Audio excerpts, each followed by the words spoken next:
নমস্কার, welcome to my channel.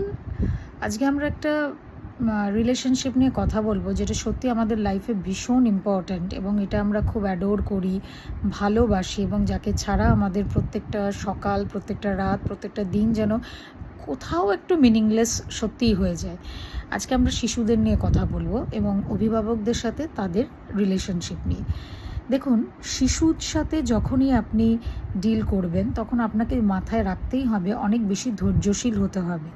কিন্তু কেন এত ধৈর্যটা প্রয়োজন শিশুদের সাথে ডিল করার জন্য? প্রথম কথা, আপনি যদি শিশুর সাথে ধৈর্যশীল না হন তাহলে সে কখনোই তার আবেগটা প্রকাশ করতে পারবে না, আর সে সবসময় ভয় ভয় থাকবে। দ্বিতীয় নম্বর পয়েন্ট হচ্ছে, শিশুরা কিন্তু সবসময় যে ইচ্ছে করে ভুল করে তা নয়, তারা কৌতূহলবশত ভুল করে ফেলে, সেই নিয়ে মন খারাপ তাদের হয়। কিন্তু সেই সময় যদি আপনি বেশি রুডলি রিয়্যাক্ট করেন সেটা কিন্তু ওদের খুব দুঃখ দেয়, তাই সেটা করা যাবে না।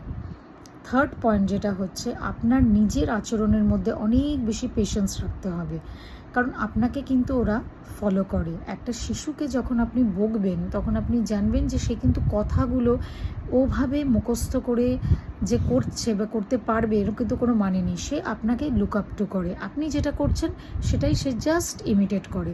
আপনি যদি ধৈর্যশীল হয়ে কথা বলেন দেখবেন তার মধ্যেও সেটা কিন্তু আস্তে আস্তে ইমবাইবড হবে।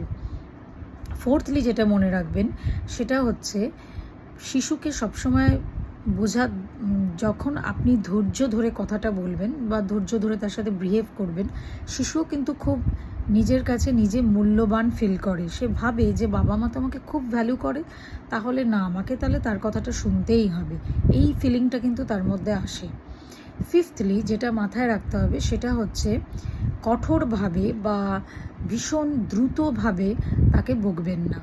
এই রিয়াকশনটা খুব খারাপ। ধরুন আপনার শিশু কিছু একটা ভুল করেছে, এবার হঠাৎ আপনি ভীষণ রেগে গিয়ে বললেন, কেন করেছো তুমি এটা, তোমার করা একদম উচিত হয়নি, আজকে তোমাকে খুব পেটাবো।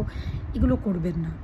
উল্টো আপনি বলবেন যে ঠিক আছে, ভুলটা হয়ে গেছে, আমি এবার তোমাকে কিছু বলছি না, কিন্তু নেক্সট টাইম দেখলে কিন্তু তখন কিন্তু আমি খুব দুঃখ পাবো বা খুব কথা বলবো না, এরকম টাইপের কিছু বলবেন। মানে যেটা ওর খারাপ লাগবে না, কিন্তু বুঝতে পারবে যে মা বা বাবা is not happy with me, সেই ফিলিংটা যেন।